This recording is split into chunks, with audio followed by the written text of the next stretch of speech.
Welcome to Spirit Baby Radio. I am your host, Kelly Meehan, a citizen of the universe and a passage keeper and mentor for our new Earth children. I believe we are entering into a new psychic structure of our reality, and it is meant to embody deeper trust and ways into solid self-love and fearless integrity. Our new world energy of spirit babies needs us to consciously create within conception, trust pregnancy, and have freedom to birth and parent from innate wisdom. This is Spirit Baby Radio.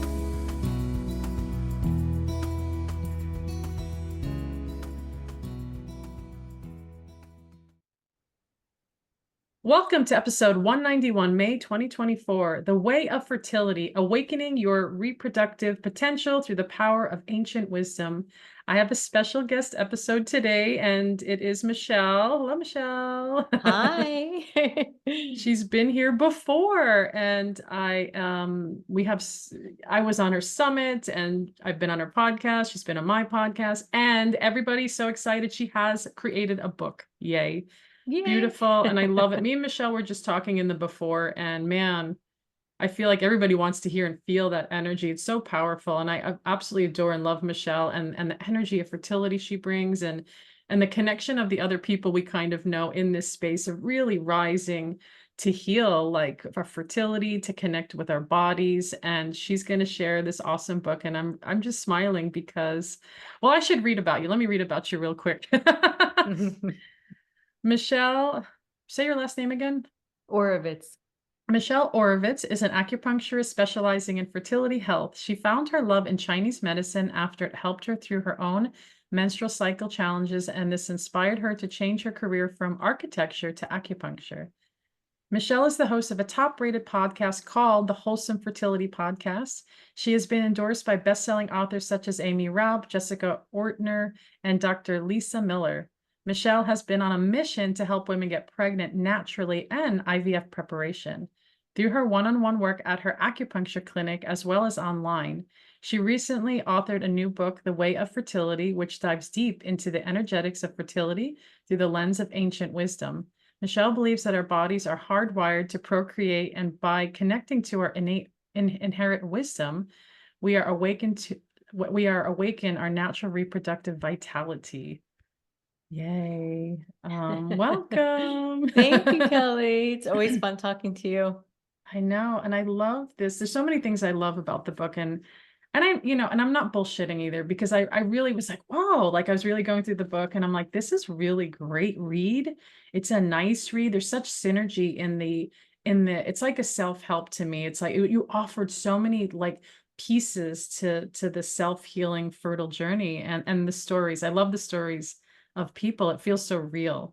But one of the things, and I want to, I loved even hearing your story. I was like, oh yeah, and I've heard it before, but I like reading it. It just makes you feel like, wow, like your own struggle, like created this movement of this feminine, like knowing your body, and it propelled you into the ancient wisdom of nature and medicine through acupuncture and other things.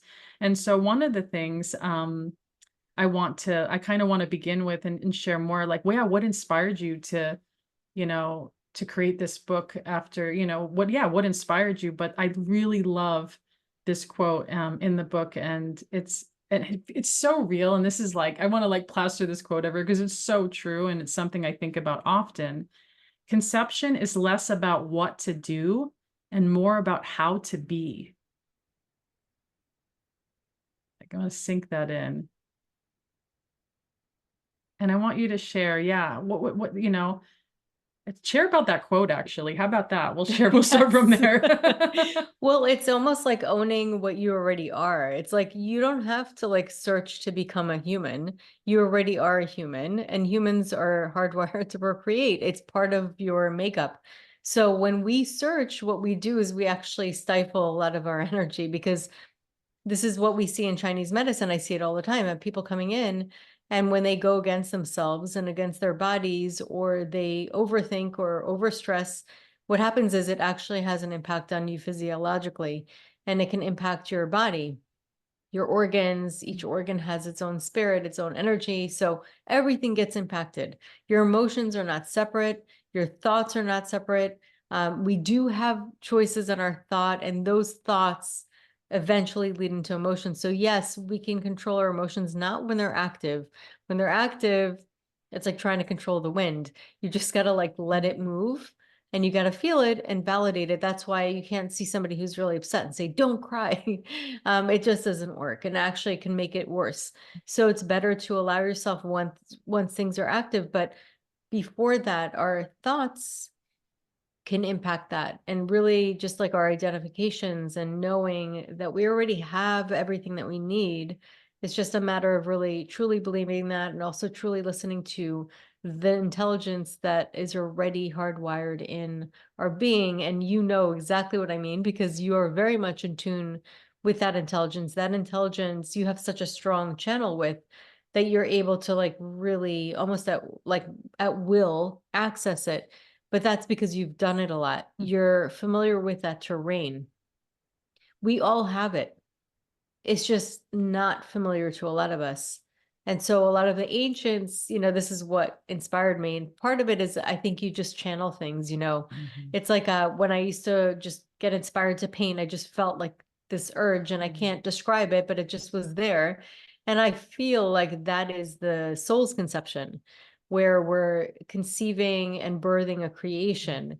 And so to me, the book was one of those things in my life where it just kind of, I have to do this. Okay, I'm going to do it. It just kind of happened. And it wasn't an overnight thing. It took a little while, but eventually it turned into something. Show us And the one of the, book. Show us the oh, book, please. yes. Yeah, I want to, So for those it's that right are here. got to come to the YouTube Woo! channel to see it. Look at this. Look at that powerful image. I love it. Thank And you. it's a very simple image. I actually helped create it. I created like the basics of it and then had somebody kind of clean it up and make it presentable. But I like that image because it just shows, kind of like the way in. If you look at the image, it has this like way in internally. And part of that, yes, it looks like a pregnancy. But another thing Mm. is it also is really what a lot of ancients have always told us. You'll hear lots of different ancient traditions, many different ones, and you can find many different ones, and but from Native American to Taoism to Ayurvedic medicine, or the Vedas, and a lot of them say to look within. And this is that basically all the answers lie within. And that within is really that connection to, I guess you can call it even the quantum field, sort of the Akasha, like where all of the information is. And that is pretty much the source that made us manifest into this physical form. So when we're trying to connect with just the physical form, we're not going to get as far. But when we go into the source and the root, that is where all of the information, all of the intelligence can regulate and redirect you so that you're back into balance. Because that's ultimately what we keep seeing in nature. And it has a mathematic equation. It's very intelligent. We can see it with the Fibonacci sequence and very specific mathematics, and with sacred geometry, which I talk about in the book. Like it's something that you see over and over again. And it's there because it's part of the formula that creates vitality in nature. And nature always grows. When it works, it constantly reproduces itself. Yeah, I love that. It's like co-creation with the earth, with nature. And it makes me, when you say that, I was actually thinking about even as simple, I'm a big fungus mushroom grower now the past few years. I've been studying it, mycology. And when you said that, I thought about how the mycelium spores spread or the spores spread, and the mycelium takes and it does its thing. And then all of a sudden, boop, It's like wild. the mushroom, literally, there's something about fungus, it literally can grow overnight and be just like, what just happened? And it's like, Yeah. whoa, like, and I feel like when we're in reflection with like the trees and the earth, and like, how are we not a part of that, right? And I know in your Yeah. book, there's a lot of stuff around nature and tips and things. And yeah, so Tell us more. Yeah, I mean, so that's really what it is. I mean, it's really coming back home, because I feel like when we're trying to, it's also like I talk about the balance of the yin and the yang, and ultimately you will see the yin and the yang superimposed into every single thing in this life. Mm, Everything that lives has a yin and a yang aspect to it. I show how that could be even reflected in the menstrual cycle. So you will see mm. it. Once you see it, you cannot unsee it. You'll I see love it, that. and it's going to show itself to you on your body, like why your body always wants homeostasis. So homeostasis Mm, is actually a conventional medicine term. They talk about it in science, and they know that in order to survive or thrive, you have to have homeostasis in your body mm, or nature. So you'll see that, and that's basically the basis of the yin and the yang. What we see now, just in modern day culture, is we are very much, way too much in the yang phase, where we're going mm. after everything. So we cannot like fathom having something without having to go after it. And sometimes Interesting. that does not Yeah. work. Like, yes, it Mm. needs to be there, and it does work in many circumstances, but not all the time. Like the egg doesn't run after the sperm. It just doesn't work that way. If it did, Wow. it wouldn't work. So where, at what point do we get into the state of calling in rather than running after? Mm. Oh, now this is a triggering one for people, right? It's like, oh, you're telling me not to do. It's like how to come back to me, it's like a lot of stuff that I share in my sessions is like, are you receiving, receiving, Mhm. receiving? And Yeah. there is a new, almost like we have to brainwash ourselves to unhinge from the doing to just being and receiving. And there is such a great mystery. And I actually, it's interesting you talk about nature, but I have one of your quotes here from the book, and I wrote, harness powerful rhythms of nature. Hmm. And it's like, again, when you say that, it reminds me of like, yeah, like being in nature, like how we have forgotten how we are in nature. And I know you talk even about chemicals and EMFs, and it's like, yeah, all this like stuff is like bombarding us. And it's like, I was thinking about that, and you're more of an expert in that area. But like I've seen a lot of sperm issues and things that like, and it's like, oh yeah, like we didn't have we didn't carry around little computers with us, like in our pockets next to our body. Like we didn't do that for a long time. And now it's like, what does that look like? Like how does it mess up our hormones? And, even for women too, of course. What can you say about that? Well, I could say one thing that came to my mind as you were talking about is that, just to remember, even if you're in a pattern of imbalance, we are actually more balanced than imbalance. Our Mm, nature is more balanced. So it's always going to revert back to it given the chance. So if you do things that make you feel good, whether it's joyous things or going out into nature, like spending time with family, like elevated emotions, and getting mm, quiet, allowing yourself to default, you will always, if you do these things like getting quiet and meditating, connecting to that intelligence, mm. you will always default to balance, because that is your nature. That's actually how nature intended you to be. So you are actually that, way more than you are the imbalance. The imbalance is actually not your nature. I love that. That's Oh you my moving gosh, away from everybody take nature. that in. Take that in. That's so good because we can be so self-deprecating. Like I'm not doing it enough and this. And when you said that, I can literally feel such an ease of energy, like a permission to be like, oh yeah, like, and to me, it's like, again, trusting the intelligence, right? Of like, Yeah. yeah, my body wants to come back to balance. It wants to Yes. come back to nature. But I know what we see in our culture is a lot of infiltration, Hmm. poking, prodding, scraping, removing. And it's like, oh, and I want to say there are rare needs for those things. I want to say rare, but it's become the majority. It's Hmm. like, can we not tamper with the body and just really sit? And I know it's very activating for women that are in IVF or preparing for IVF, but I'm going to say it before you're jumping for that is a very big decision to be made. I don't think it should be so nonchalantly like, I'm going to buy milk at the store, I'm going to go Hmm. get IVF. Like really sitting with your body for more than a month or two, not just going, oh, I'm just gonna, because it's like, where's your energy? Who are you?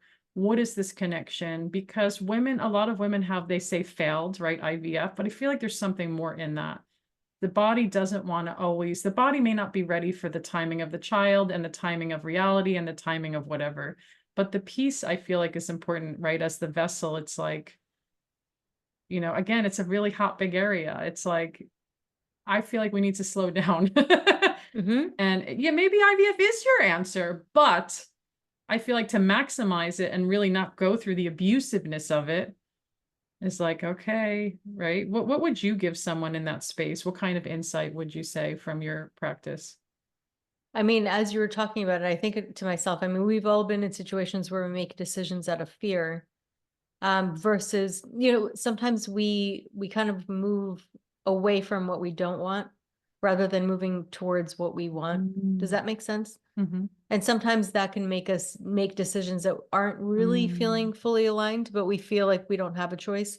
And in some cases, it's true. So I can't say that this is true for everybody. Sometimes we really don't have a choice. But sometimes, and a lot of times, and I've seen it actually a lot of times in my office, where people come in and they have one conversation with a doctor and they say, oh, you know, because of your age, you're running out. And it's just not true. Like, I know it's not true. I just have seen it.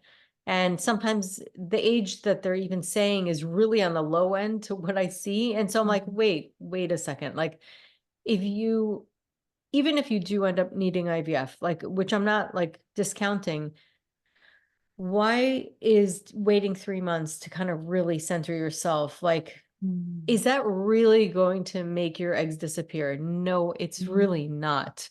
If anything, and I've seen this actually with my own eyes, I've had somebody recently that I've been working with, and she actually came to me after seeing the nutritionist, doing all the things, doing another Dutch test earlier.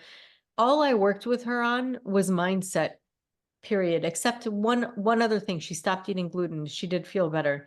But with those two things, and she started meditating like religiously, to the point where she now is able to navigate her inner terrain. That's how I'm like, she's able to control her thoughts about things when she's faced with difficult things. When she got her period, she used to be devastated. At one point, she was able to actually shift herself. Not that she was denying her feelings, but she was shifting her thoughts about it. And she felt better. So that was interesting. And then she started getting all kinds of signs and interesting things. So we did another Dutch test, which not all the time am I able to do two or have another one to compare to. But after about 3 to 4 months, her oxidative stress actually really went down. Wow. Can you just explain what a Dutch test is for everybody? Yes, thank you for asking. Yes, so it's a dried urine test and it does comprehensive hormones. It basically looks at like a lot of different hormones and peaks throughout the day. So you take 4 samples.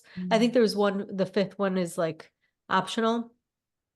And it measures a lot of different things. It measures your organic acids, like nutrients, and then it measures also hormones and melatonin and cortisol, estrogen, progesterone. And it looks at like different things throughout the day, different types and how they metabolize. And so it is, it does really give you a nice clear picture, but it also shows oxidative stress. So in her case, it actually showed that it lowered. So oxidative stress, if people aren't as familiar, is it basically shows like what happens as you age. When you have more oxidative stress, it can impact the mitochondria of your cells, which can lower the quality of eggs, lower the quality of sperm as well. So it is really important actually to get that in check. If you are to do IVF and you're lowering that, you're actually going to improve your chances of healthier eggs to fertilize. So waiting a couple of months, if that means you're actually going to improve your overall health and your oxidative stress and possibly your egg quality, then it's more worth it. And it's not like you're just going to run out of eggs. I mean, it doesn't work like that. It doesn't work like that fast. So you can improve the quality over time, even though you're getting older. Oh, So, people need to hear that one. Say yeah. that one again. You can improve your quality of eggs or even quality of life, or even reverse your aging a few months later or even up to a year later. Some people do. Wow. Yeah. And they actually, you can reverse your biological age, not the number, that biology. And I mean, you look younger. We're talking about that. I know we But were talking. meditation actually can also slow down your aging and possibly reverse it. So biologically.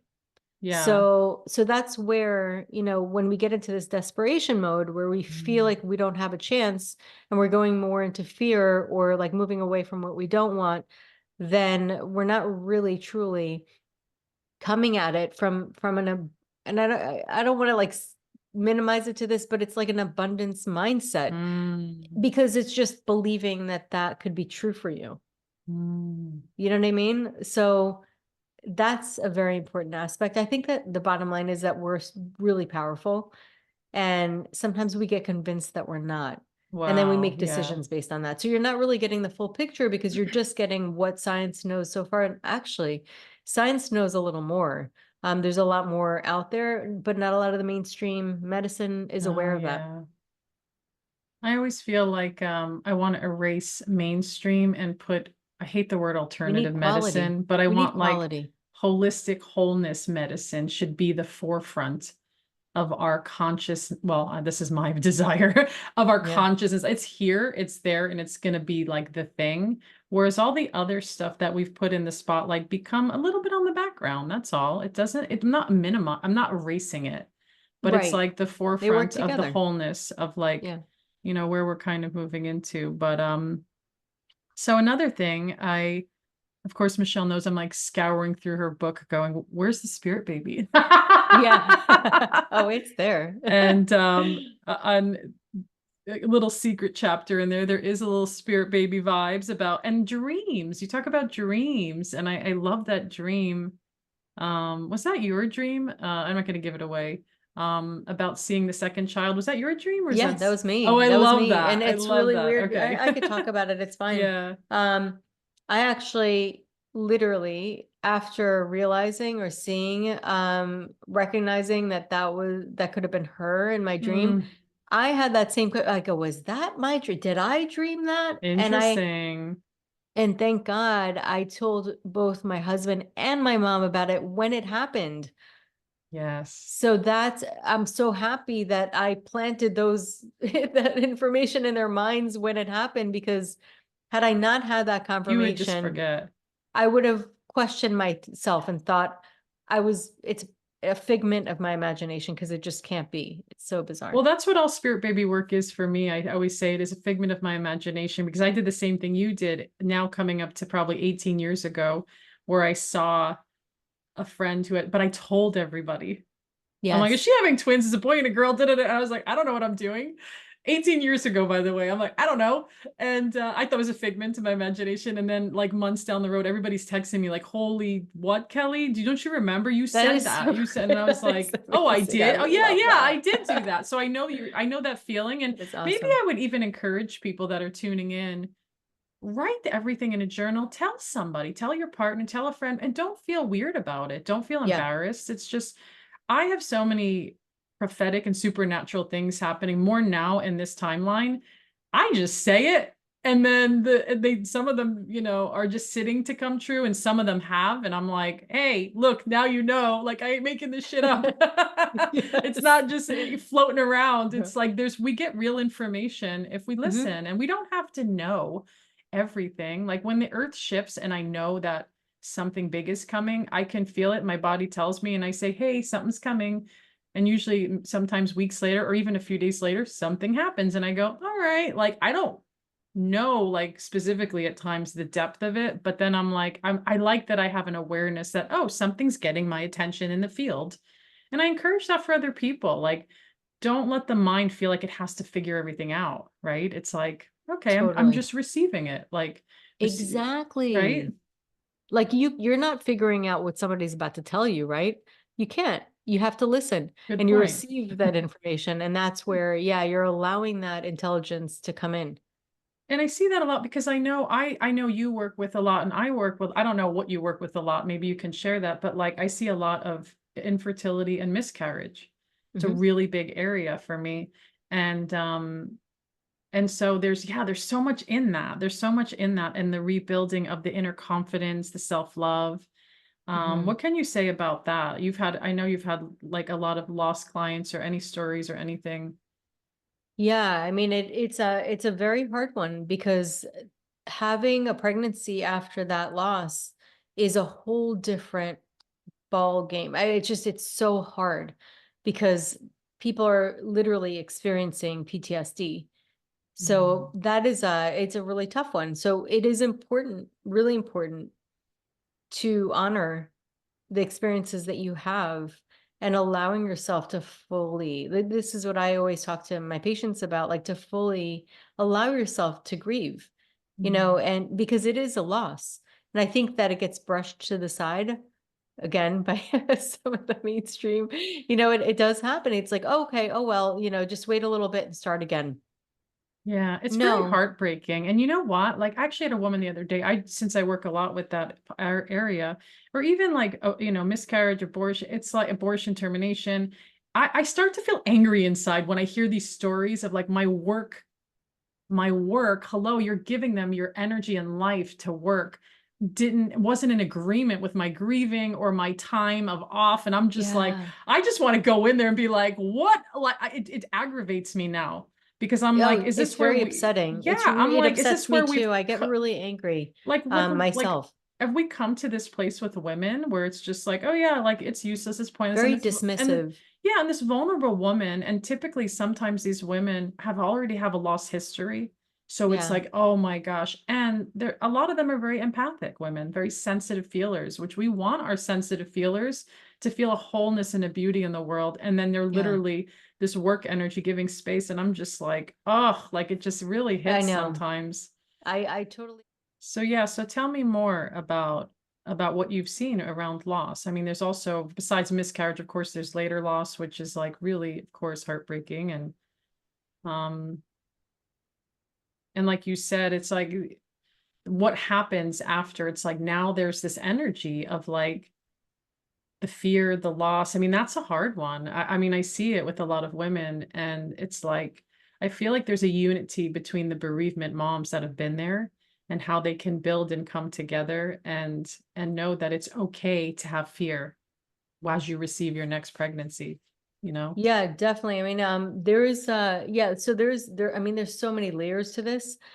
And one of the things that I often suggest for people to do is have some kind of ceremony or have some kind of like ritual around it, or write a letter. And in the book I talk about writing a letter. You can actually find eco-friendly dissolvable paper and write a letter on that and then put it out into a body of water. Mm. And water is a very feminine energy. And that's like, you think about like the womb and how a baby's surrounded by the amniotic fluid. Mm. And there's something to that, but that's like of the earth.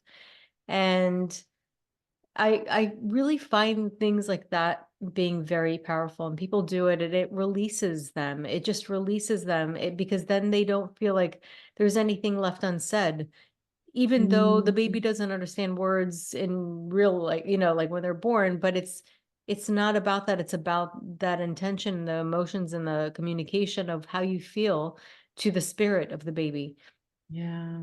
and allowing that communication, being able to like really verbalize that and express it, and giving yourself that option, that opportunity. I mean, there were so many things. We were talking about things that were pissing us off before, but yeah, I mean, one of the things Yeah. that really upset me, I mean, I couldn't believe, like, it was just such neglect, Mm. is one of my patients, it was a little like more developed, and she wanted to keep the tissue to test it, and they tell her that they lost it. I'm like, Oh my lost it? gosh. Where would you lose it? And so, Oh, just to kind of go back to that, when you were saying that, I was yeah. thinking about that. It's just like things like that happen. So through that frustration, and then it can cause resentment too. Yeah. Writing those things down, really making that Mm. connection, having that conversation. And it's hard. It could be a very hard thing, but it's really important to do. And then I've also had people who have had abortions in the past, and they do a lot of this is something that I've seen common. They do it. they don't think about it at the time because they know that that was the only choice they had.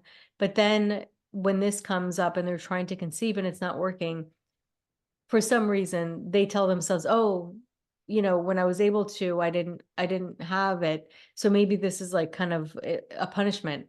And I so hear that a lot. I hear that I a hear lot. that. I hear that a Yeah. lot. So I try to reframe.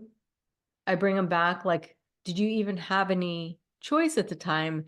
And having that conversation, if you do feel like you really need to resolve this, write down everything that you're Mm. feeling. So it works amazingly to just like allow people to have that sense of closure of just at least acknowledging that piece of themselves and having that voice. And it's not an easy thing to address. It's not an easy thing to think about even, but it's really powerful. It needs to be looked at because it's a wound that you're carrying.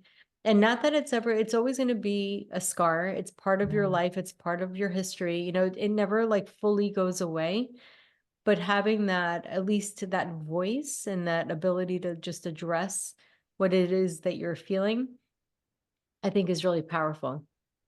I do feel like when you're making me think about the things that I've done, I love ritual. I love Yeah. ritual. We need it. Not just Humans like the need it. blessing way of pregnancy, but the ritual of grief and healing. And in my room, you cannot see, but I have crystals and wood and flowers and statues. And I'm always creating different altars. And I've actually just recently had a spirit baby say, my mom needs to do an honoring ceremony of some kind for herself.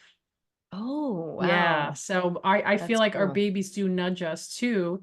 And so because they know this earth world, this atmosphere has different energy to it. And so because that child is whole and fine, right? It's Mhm. a really mind game.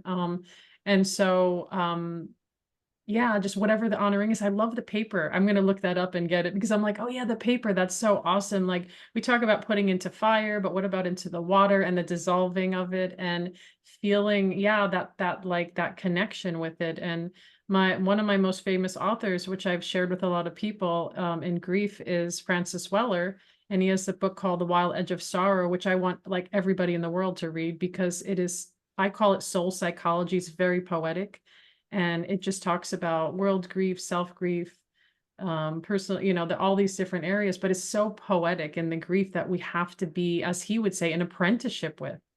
You can't, it just cannot go away. And one of the big things in the area as I'm supporting grief, especially with miscarriage or even stillbirth, like, or even abortion, right when it happens, your life, it has to stop at that moment. You have to go into that darkness, that shadow, that grief space, because that's how you're wired. It's not a bad Mhm. thing.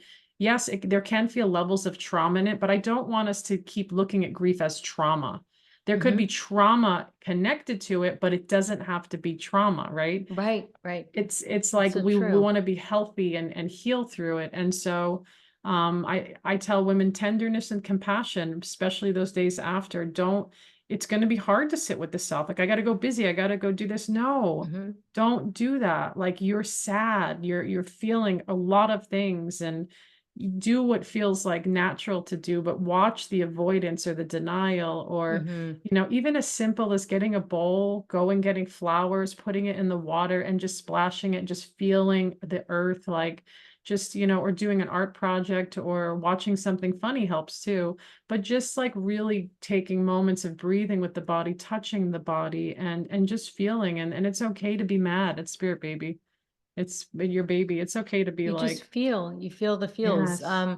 Judaism talks about the Shiva. You've heard of that before? I have, yeah. When a person passes away, you cannot do anything but for 7 days stay at home. And then you get a gathering of community. So people Mhm. come over and make you food so that you have nothing else to do but Yes. sit and talk to people and process.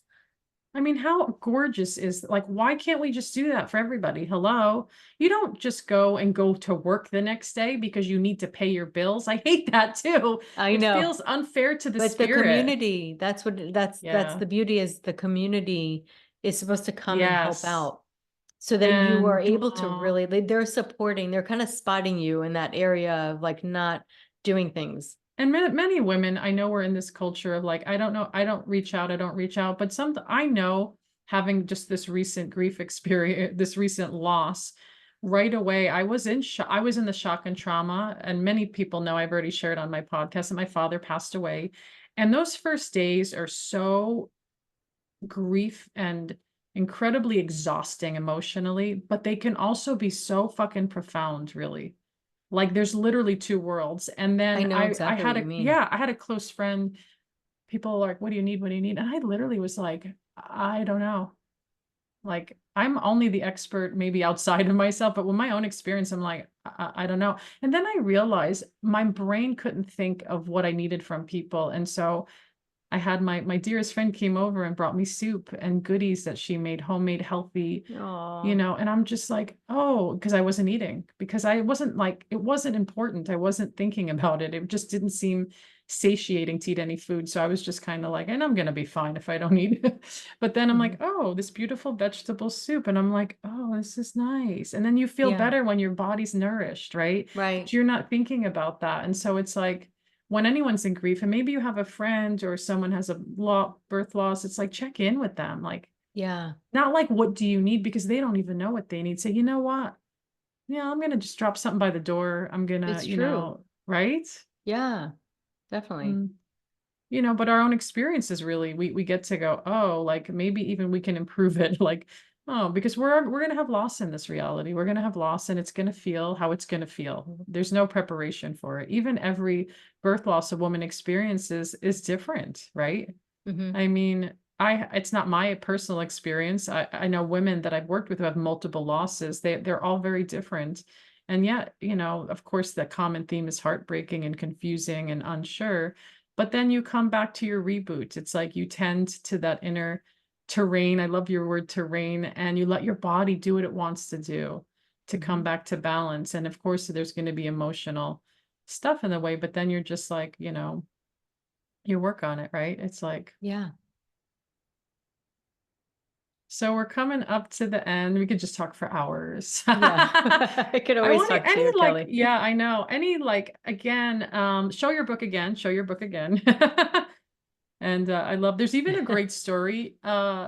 Those that are like seeing the video, there's even and hearing, there's a great story on how the symbol of the book came up, which I really appreciated that you added that in because I was thinking about that. Oh, inside the book. Yeah, in the book, Inside there's the book. yeah, a Yeah. little The paragraph flower that of life. tells you like how this came into like creation, which is super awesome and Where so is it? many good. It's kind of small, but like the Yeah. flower of life. Oh yeah, Right yeah, there. there we go. Yeah. It's so palpable to read the book. It's, I was scared. I was like, because you're science minded, and I know you're very quantum minded, but I was like, oh, is this going to be a science book? Hmm. Because I feel like I don't like those books. No offense to the science people, but I like that I I could like to like, combine the two though. yeah, you had some pieces in there which was great, and many pieces, and I'm just like, I almost feel like I could do this book, but I'm not trying to get pregnant. Do you know Hmm. what I mean? Oh no, well, this book is for Yeah. everybody, Oh, actually. okay, yeah, because I'm No, going, no, this wait. book is for everybody, which is Ah, kind of wild. I mean, yeah. and it's funny because I felt like that because it's what can help everybody be well. And what can Yes. help people be well is going to help people get pregnant, like because you need to be well to be pregnant and well on every level. I think because I know that's your area, but now my mind is blown going, oh yeah, because I was all like, I'm going to do all this stuff on my body. Yeah, yeah, But yeah. It's it for makes everybody. sense. Yeah, especially when you go into like the grounding tools that you can get and like the heart stuff and Dr. Joe. I'm like, oh, I'm like, yeah, but then I'm like selfishly going, is this for me? It's for everyone. Yeah, because like That's so anything that awesome. Yeah. brings life. I love that. Well, tell us how we can give us your website, your Instagram, and how we can order this book. It's alive and happening, and you can do ebook, you can get a paper book. Yes, thank you. So you can find me at michelleoravitz.com. If it eventually could lead to my online or my in-person website.